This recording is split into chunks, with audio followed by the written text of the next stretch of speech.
Hi there. Let's dive into how to choose a size today.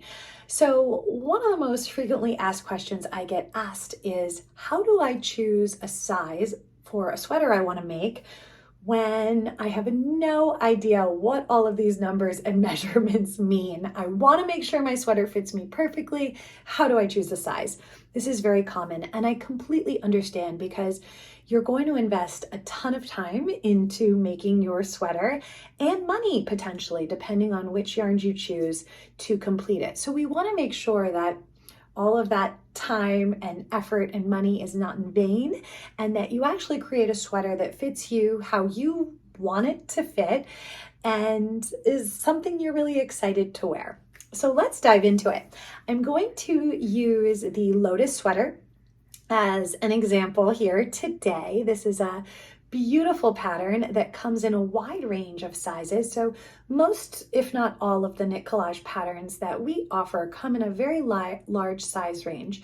And we do this to try to accommodate as many bodies as possible and be as inclusive as possible as we can be in our size range. So this pattern comes in 9 sizes. Some patterns you knit may come in fewer sizes, some may come in more. So it's just something to keep in mind. That's going to be a variable. Now, let's head to the pattern. In the pattern, you will see finished sizes listed out, and you'll see sizes 1 through 9 listed there. That first number, number 1, is the first size.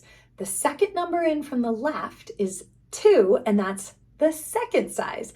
The third number in from that left margin is 3, and that's the third size. So we go all the way up to size 9, which is the very last number, and that is the size 9. So it's important to highlight that because all the measurements that come next will be written in that same format and correlate to each of those numbers and to a size. So you will need, if you haven't already figured this out, or if you don't know this, you will need to measure your chest circumference at the fullest part.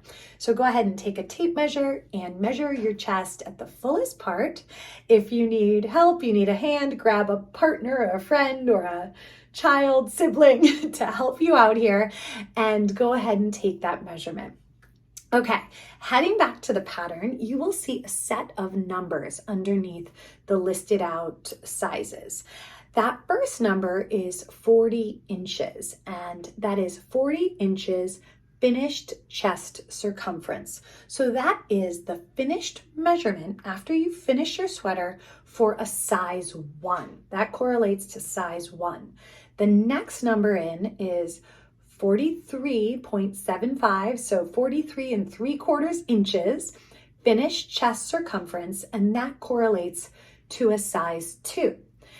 The next number in from left is 48.5 inches, and that correlates to a size 3. So we go all the way up until we reach 72-inch finished chest circumference that correlates to a size 9. So if you were to knit a size 9, that is the finished chest circumference that you would get.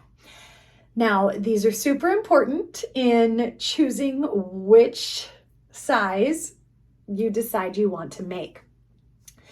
And they're a piece of the puzzle, but we will usually get a recommended fit note in most patterns. So I want to take a minute to read that recommended fit note. Recommended to be worn with 8 to 10 inches of positive ease at the chest, depending on your preferred fit. So, a lot of times I get asked, what is ease? You can think of ease as the looseness around your chest. So, the designer here, Julia, has suggested that this design be worn with 8 to 10 inches of looseness around your chest. That would be about 4 to 5 inches on either side of your chest. Now, there's a note here that says, depending on your preferred fit, because at the end of the day, you get to decide how you want your sweater to fit. You can follow the fit note and the suggestion that Julia lays out here, or you can do your own thing, right? This is your world. So I am a 36-inch bust, and this is a size 2. So the size 2 has a finished chest circumference of 43 3/4 inches. So I've got about 6 3/4 inches of positive ease. So of looseness around the chest on this sweater. And I really like the way this fits. So if I were to go and knit this, I'd likely knit a size 2 for myself again. Now, Julia in the pattern has recommended even more looseness. So she might recommend I actually knit the next size up to have more looseness around the chest. And that's where I get to come in and decide, how do I want this to fit? Do I want this to have more looseness and more ease, or a little bit less, and decide which size I want to knit. So for me, that finished chest circumference of 43.75 for a size 2, I think that's perfect for me. That's about 6 3/4 inches. I like the way this one fits. I think that amount of looseness is perfect for me. I am going to stick with that.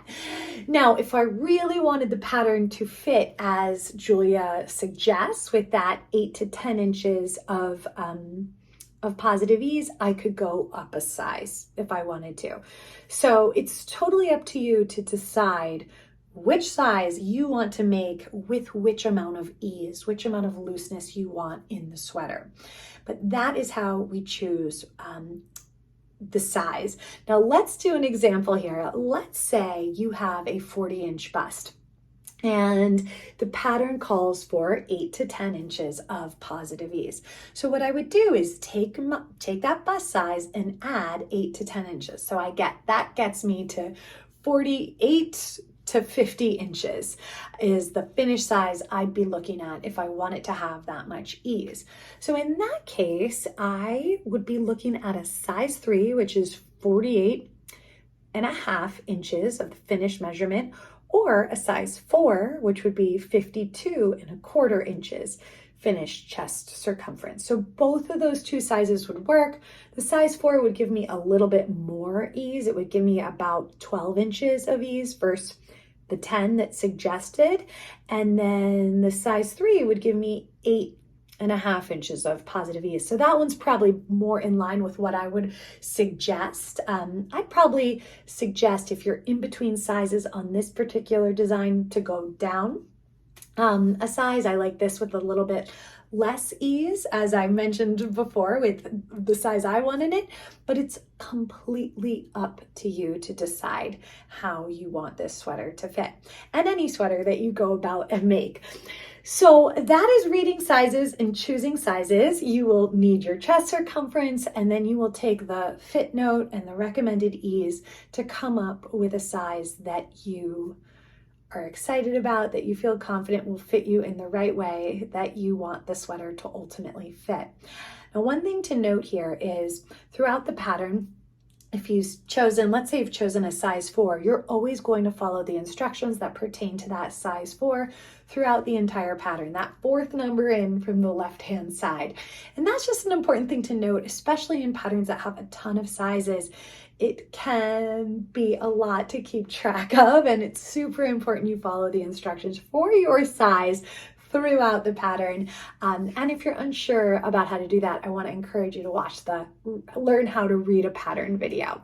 Okay, that's choosing your size. You got this, and best of luck.